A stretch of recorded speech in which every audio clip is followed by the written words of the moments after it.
evening and welcome to the Talk Right. I'm your host, Wayne Stennett, and as you can see, I'm not sitting in my usual studio. I'm at my office. The Wi-Fi was out, so Jordan has set everything up by phone, and here we are. And we've got a good group of people with us tonight. Nick, why don't you take over and introduce everybody? Great. Well, first thing I want to introduce is someone you don't see here, which is Jordan. Thank goodness we have someone from the younger generation with technical savvy. I still don't know how to get my VPN working on my phone very well. So she's running this whole thing with her phone, which baffles me. It's like magic. We have Nick Harvey, Armand Rosamilia, and Don Rich. All of us have something in common. Everyone here, aside from having a beard, was at the NINC conference, the Novelists Inc. conference in St. Pete, Florida. And we had a lot of fun there as the tropical authors. We were jokingly referred to as the Trop-Mafia because we were walking around in matching T-shirts and Hawaiian shirts. It was sort of fun to flex some muscle. And I want to go to each person because everybody's got some irons in the fire, and we want to hear about those. Britt, Nick, let me go over to you. I finally got to meet your house. You basically arrived in a house, but you just did something that I admit I'm extremely jealous of, how you pulled this together. So I know you got a book coming out, but first, can you tell us what you just got done doing? Yeah, we put together, a reader suggested it, actually, and got the wheels in motion. But we put together a 2-day diving event where we're at now in the Keys with Conquer Public Divers, who are a great operation locally here. And we had readers and fans of the books come down, and we went and dived the wrecks here around Key Largo based on Wrecks of Key Largo, which is book 11 in the A.J. Bailey series. And the weather was incredibly good for the stormy season of late September for the Keys. And we got to every wreck that we wanted to get to, and it was marvelous. Yeah, really cool. Awesome. Armand, let me ask you, what are you working on currently? I believe I saw a new Dirty Deeds lurking in the wings. Is that correct? Yeah, Dirty Deeds 11 will be out on the 17th, and then the 12th and final book will be out in next March. And where are we with your new thriller series? Do you have another one of those in the wings? I just put the pre-orders up. Me and another author, Tom Duffy. We did a trilogy, a heist trilogy, and the first, all three are actually up for pre-order, but the first one is Rock the Bells. And so that's pretty cool. That'll be out December 15th, and then January 15th, and then February 15th. So we're rapid releasing the 3 books. Awesome. Well, we may have you back on to tell us how the rapid release goes. For those watching this, there is a means by, if you hold on to your books and drop them out, boom, boom, boom, you can do amazing things with your ranking. So I hope that goes great. And Don, what are you up to currently? Starting a new series called the Mobjack Mysteries, based out of Mobjack Bay on the western shore of the Chesapeake. All my previous books were over on the eastern shore of Virginia. And this is going to, the first book in the series is actually going to be a freebie that's going to everybody that's in my readers group, and you can sign up at the readers group at www.donrichbooks.com. And as soon as I'm done with it, it'll go into everybody's inbox just to introduce the series. And then it'll be followed up by Mobjack Gamble, which will be book 1 of the series, and you'll have to pay for that one. Excellent. Well, Wayne, you just had your prequel to Jesse Land. What can you tell us about that? Well, prequel or pre-series? It's a whole new series. It's a whole new series I started, taking my main character, Jesse McDermott, back in time to when he first arrived at Paris Island.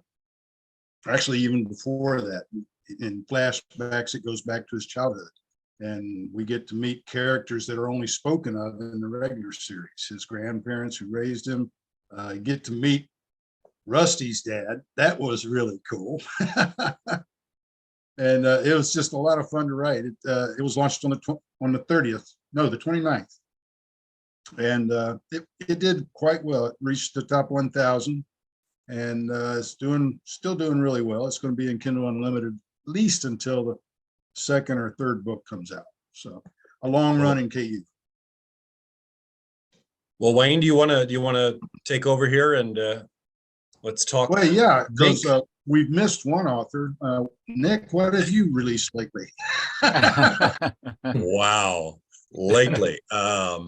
No, it's been Deep Hex came out in the spring, and I am currently working on a Boone prequel and an Emily prequel that I hope to release almost simultaneously or close. And they basically will both end when the two of them meet. And how long are they going to be, Nick? I don't know yet, because I just went to the the Ripley's Aquarium of the Smokies, where I had said Boone worked, and I spent 6 hours there, took 12 pages of notes, and took so much video that my phone died on me. And then I went to Kingston and I did research there because he's going to grow up in Kingston. I'm going to try, after talking to Britt Nick, I'm going to try to keep him to 40,000. They were going to be 50, but I'll try to keep him at 40. It ain't going to happen. It's not going to happen. Okay. But I can at least aspire to fail to have it too long. They're going to be good. I mean, he's putting so much research into it. When he came down and stayed with us in Bonaire, he nipped over to Curacao specifically to research for them. And that is true. They're going to be good. Cool. Well, we all just came back from NINC, so I feel like we should talk heavily about that and what we learned. I'm wondering if Don, for instance, learned how well mysteries sell, and if that's why he's got this series, or was this something you've been planning for a while? No, I've been planning this one for a while, but I did learn an awful lot at NINC, which is Novelists Inc., which it's a tough group to get into. You have to sell a certain amount if you are traditionally published, and then if you are independently published, like all of us, you have to sell about 3 times as much in order to get in. So they're all professional writers, and there's just a tremendous amount of information that I brought home. So many notes like you at the aquarium. No, that's true. I have my NINC. Oh, I have blur background, so I don't think I can do that. But I've been slowly going through my NINC to do. What's that? I just keep my notes on the little cards they put in the there by the table where the snacks and everything are. Grab 2 or 3 of those cards, and I'll fill 3 or 4. I'll fill those up, stick them in my computer bag, go to the next one, and do the same thing. I guess that works. I like to put this in my my taxes. Once I take all the notes, I put it in there because I'm going to expense the whole trip. And I can say, look, this is what I did. Oh, yeah, the whole thing's expensive. That's why I tell everybody, just put everything, every meal, everything you buy, put it on your key card, and then you have one receipt. One really long receipt. Mine was 3 pages. Oh my gosh. Well, Armand, did you learn any tricks? I consider you to be probably one of our more savvy social media users, and I don't know which seminars you attended, but did anything surprise you? There was a lot of really good information. One of the things that I kind of learned going a couple different ones was that my brand is not in the right lane. I have over 200 releases. And one of the things was basically to look at, your sales over the last year and, figure out if you can re-energize some of those old books, or if you just cut them loose. And I came home and I printed out my book report. It was, 12 pages of books. And I took a Sharpie to it and chopped like 45 different releases from that list that just weren't on brand, haven't really made money for me in the last year, that just the self-published stuff. And so it was like a kick in the butt to say, well, I got a lot of dead wood here. I got a lot of stuff that's just sitting and old. But just doing that and then just concentrating, the 80-20, just figuring out where I'm making my money on the self-publishing stuff. And so far I'm putting all of that information to good use and really just concentrating on, obviously the crime thriller stuff, and then not as much of the horror stuff, even though I have a ton of it, because a lot of that stuff just hasn't sold in years for me. So I think that for me, that was the key takeaway. That was a 4-hour drive from Tampa to Jacksonville, me and the wife, and basically her saying, I've been telling you this for years, stop writing so many horror books, stop writing all this, doing all these other, things that aren't on brand, stop writing all these other things. So I actually came home and I just erased my board completely, and I rewrote my schedule for like the next 2 years of things that made sense to release and stuff. And it really helped me. And there's a list of books that I was going to work on, and I'm like, it's just not on brand, because we write for fun, and it's the old, even if I wasn't getting paid, I don't know how it would help pay the mortgage or anything, but I want to make money. I want to make more and more money. And I think for me, the key is just to stay on brand of, what you're doing and what you really love doing. And for me, it's the thrillers. I think I was in the same presentation, and the idea of going back and looking at, especially like you, with a really large backlist, and just cutting the dead wood and finding out what you can do to maybe rejuvenate. And there's a lot of tricks. Yeah, A lot of notes were taken. I went to that same one and thought, well,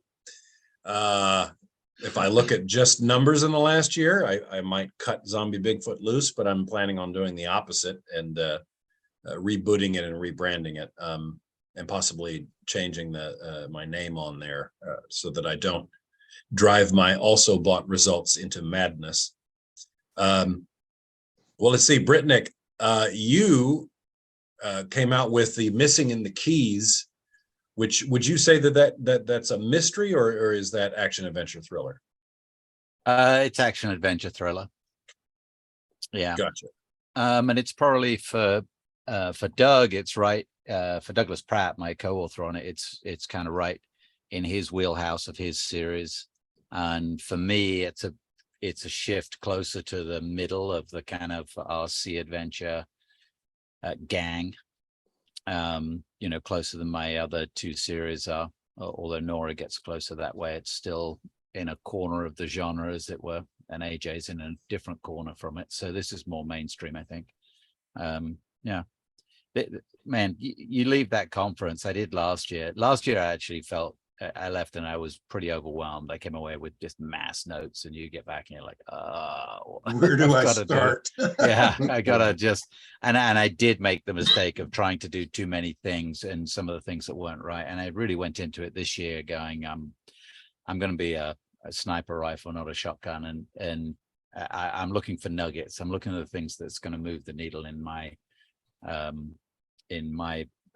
creative life and business life. And so I was looking for those things, and I feel like I came away with them. I came away with as much probably from conversations around tables with groups like yourselves and some of the other authors that were there as I did in the presentations, about a 50-50 mix, but come away with great stuff. Anything specific you remember going, oh my, that's something I had never thought of? Probably the biggest thing for me, there was some marketing stuff, Amazon ad type stuff, Facebook ads. I've actually got a meeting this week with someone about Amazon ads. But probably the biggest thing was me, some of the other genres, the way they use the bonus material they offer in the back of the books to build their newsletter lists. Most of us have a a teaser, a novella or what have you that we'll give away for people on a newsletter list. But there was some pretty good ideas of how to do a better job of that with bonus chapters. So starting with Losing Summer, which is my latest, that'll come out on October 22nd, just in the final edits now. It'll have a bonus chapter, so a link actually will go to my website, where if you just sign up for the newsletter, you get the bonus chapter. So it's tied in with the story that the reader has just been absorbed in, and ties up a couple of not loose ends, not cliffhangers, but details in something else. And from here on out, I'm going to do that with every book, and I'm going to go back and try and fill in at least the first 1 to 3 books in the series that I have. I went to all 3 of the direct sales presentations. I've been saying for a couple of years now that this is going to be the big thing in 2024. And some of the ideas and some of the just razor sharp information that I took away from those, I'm already implementing. And my store's been up since spring. So I've been selling ebooks and audiobooks, and now I'm hoping to take over the #1 spot with direct sales for so far as income by the end of 2024. So that's my goal. Well, are you finding that you're training some of your fans to do that, to step outside of their Amazon comfort zone and come to you and buy, or is it a bit of a... Well, yeah. I'm offering $1 off any book, any audiobook, plus 10% off if you have the coupon code. The only people who have the coupon code are subscribers. So they get a $7.99 ebook for $6.99 plus 70 cents off, so $6.29. And I still make more than the $5.50 that I would get from Amazon. So they get a deal, I make more money, and it's just a win-win. And it's the new releases really are hammered with direct sales. I get a whole lot that way. But it's going to get better. It's going to get stronger. And there's actually an audience out there who doesn't buy from Amazon, doesn't buy from Barnes and Noble or Apple or Kobo. They go directly to the author. They don't buy anything other than direct. And that's the people that I'm looking for. And that customer, you have their information. It's not just some random email address. person. Yeah, you'll have their name, everything. Well, Don, we've left you out here. What would you say? Is there something that really stood out to you and maybe surprised you from all of these? Was this your first NINC? This was my first NINC, and Gotcha. And along with Wayne, it was the direct sales. I went to several workshops on direct sales, and then let's see, AI was a big topic of conversation, and that which has a lot of people worried and a lot of people curious. I'm more of the worried variety than the curious. And the direct sales and let's see what print has become has been growing in my business. And I was going through the numbers today because it's first work day of the new month, and looking back over the last year and the numbers of print books that I've been selling. And I'm going to be switching most of my print over to Ingram Sparks. I took a side trip on the way back to Ocracoke Island in the Outer Banks, and I talked to an independent bookstore owner there, and I was telling her, yeah, my books are on Amazon, and I almost got thrown out of the store. She said, we don't use the A word in my store. And I said, well, where are you getting most of your books? She says, I buy most of my books from Ingram Sparks. So that is going to be a big push of mine when I get Ingram Sparks.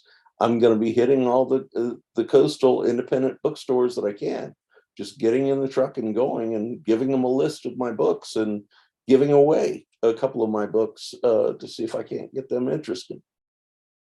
That's a really good idea. Take a box load of your first in series and just drop off 2 or 3 at each bookstore. And if once they start selling, then other people are going to want the next book, the next one. Absolutely. I mean, free samples. Everybody loves free samples. Oh yeah. They wouldn't do it at the Chinese restaurant otherwise. Absolutely.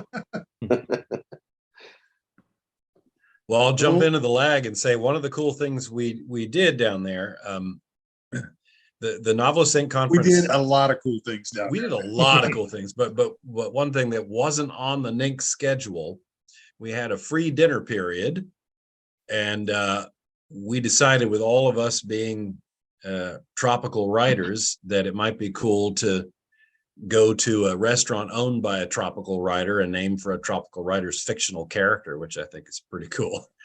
And we went to Doc Ford's Rum Bar and Grill, named for Doc Ford and Randy Wayne White's series.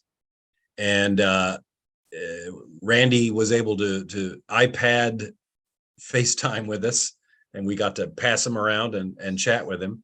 But it was really cool to get all of us in one place, and we had one of our super fans show up. I think she was thrilled. And she's in the audience right now too. Yes, I bet she is. Are you there? Hi. Hi, Yvonne. So we're thinking maybe next year, because NINC, you can show up a couple days early and still get the special rate on the hotel. Maybe we should get together and do a full day or at least half day signing at a Doc Ford's. Just take it over. And if you're not currently sitting at a table signing, you can sit at the bar drinking. Maybe we can arrange a shuttle so we don't have to worry about that. Get your signature early. It's more. Yes. Me and Sullivan have done the brewery signings, so it's a lot of fun. That's true. We've done 2 brewery signings and they were a blast. And I That- think they that- both. That would be a lot of fun. I mean, we could literally rent out the whole place on a weeknight, like a Monday or Tuesday, for 2 hours, and take up, half the tables. Yeah, this might be something to consider sending out in the newsletter, that we're planning on this, and how many of you would be interested, and have some kind of a clickable poll in the newsletter to see if we could get some numbers. We would have the "I'll definitely be there," but then there needs to also be a "I'm interested, maybe," so that we can separate a bit.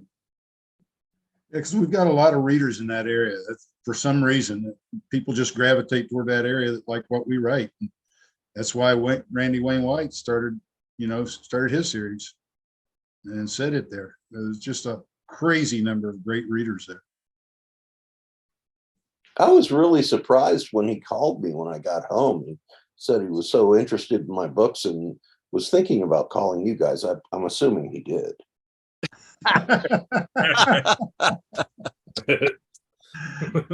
I think he's still mad about, oh my, you know what? Talk amongst yourselves, and I'll put up the funny picture that Brittnick helped me take.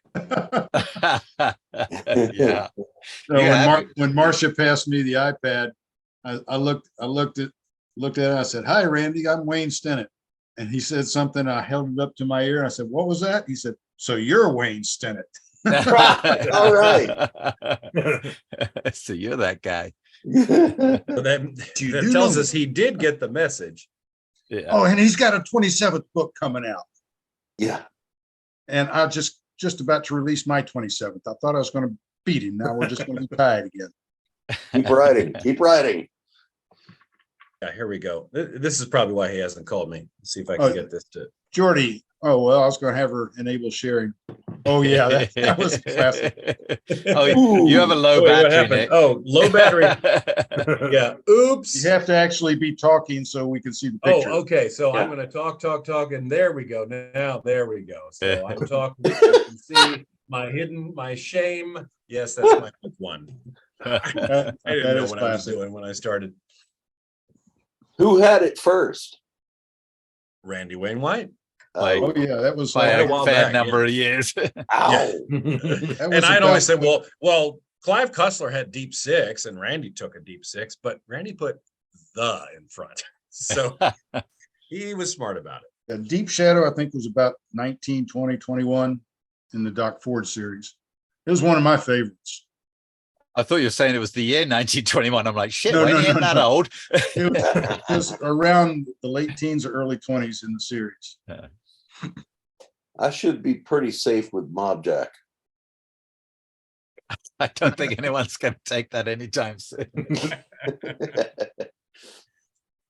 But Oops, I one was more. talking to Nick Thacker. We've been exchanging emails and talking about Thumb. Thumb Yes. it's a fictional ride share like Uber and Lyft, and spelled THUM. And he and several other authors, Nick, I think you're in on it. No, David Behrens is in. David Behrens put it in. Yeah. Yeah. So we should all start using this. And no explanation, no, don't tell anybody what's really going on. Just people who are watching will know. But when they see the Thumb lift or Thumb ride share in all of our novels, they're going to start thinking it's real. And they're going to start looking for the app. And then all we have to do is create an app for tropical authors with the Thumb logo. Oh, I guess we're going to have to Grab- start a Thumb division in the Cayman Islands. Why not?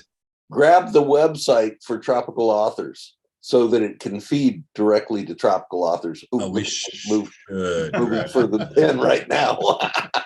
I guarantee checking. Thack has already got that website, that URL. I get Zugriff nicht erlaubt when I attempt to go to thumb.com. Okay, cool. That means Yeah. it's Somebody's not taken. got it. What? No, I think it's taken it by an angry German person from the looks of it. There's more than .com. Keep searching. Keep searching. No, I'm good for now. Well, does anybody have anything cool to tell us about? I heard There you was were- one other cool thing that happened at NINC during the dinner. I don't have that photo. I tried you to don't? find it. No. All right, well, keep Well, talking. tell I'll us. find it. You keep talking about it and I'll find it. Well, okay. Before we go to that, Armand, what you had something to? I just had. I heard that Nick Sullivan and author Chuck Buda did some day drinking in Tennessee. Yes. Anything you want to share on that, or? Well, other than that, we both love beer, and that I'm usually here twice a year, and we have both decided that where we went was really cool, and they let dogs there. And I kind of want to go right at this brewery because it's open at 11 a.m. and it's quiet and dead at that point.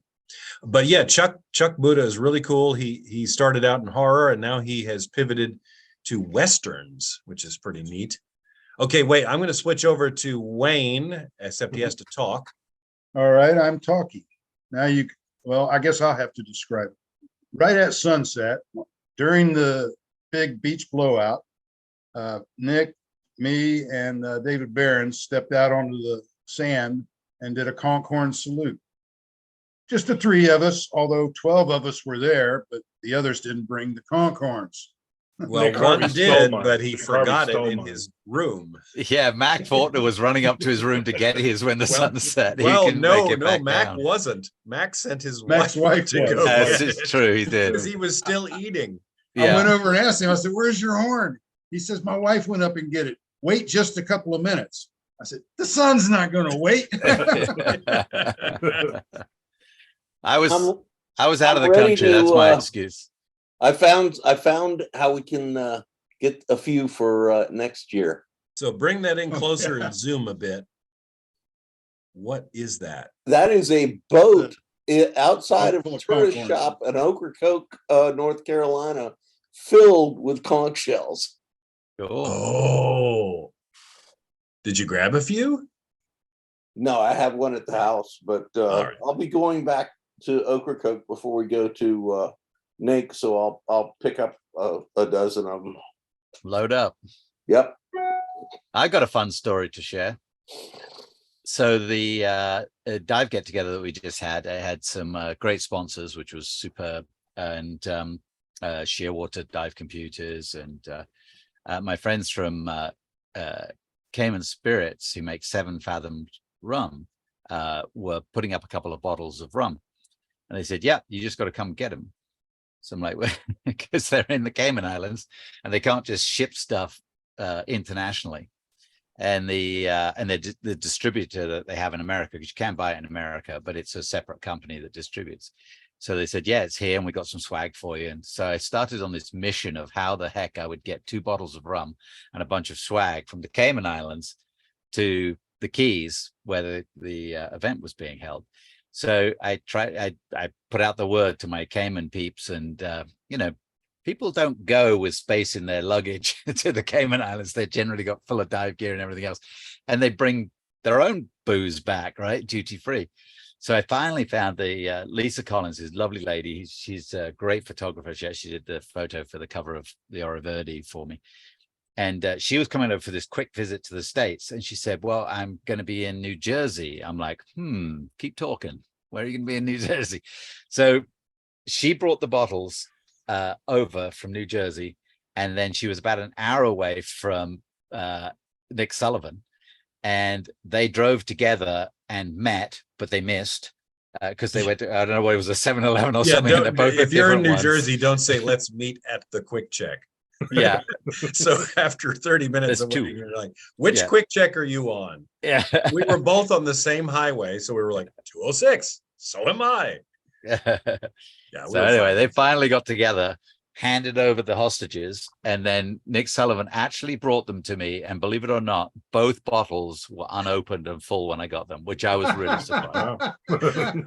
I talked to a friend of mine who collects bottles, and I showed it. I'm like, can you find one like this? Because I want to put a fake label on it, and then like Sharpie marks, like I was trying to keep track of how much I was drinking.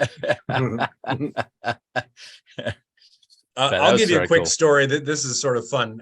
I was trying to think of the wacky stuff I learned at the aquarium for the Boone prequel. And one of the most amusing was this guy. He was cleaning out one of the filters that they use in one of the main ponds. And all of the tanks and things end up going through this filter. And he opened up the filter for the first time. It was his job to clean it. And there were 13 pacifiers in there, baby pacifiers. And one of the people who'd been there the longest was just laughing and said, yeah, that's because the parents all go, ooh, look at the sharks. And then like hold them on the edge, and the baby's like, bleh, and then the pacifier goes down in there. And one of them has video, he couldn't find it, but of a triggerfish swimming around with a pacifier. Oh my God. All right, well, we're past the top of the hour, guys. It's been a lot of fun getting back together. I mean, we just left each other last week. Yep. But, it's always fun to hang out. Tonight wasn't scheduled to be at Hot Tropics, but here we are because I forgot to schedule anybody. NINC absolutely turns my mind to mush. So that's my only excuse. Thanks everybody for being on with us, and thanks to our sponsors, Down Island Press or Publicity, Pirate Radio, Tropical Authors, How Not to Sail. I think I got them all, didn't I? Pirate Radio? Yeah, you got that one. I think so. Okay, well, good night, everybody. Thanks.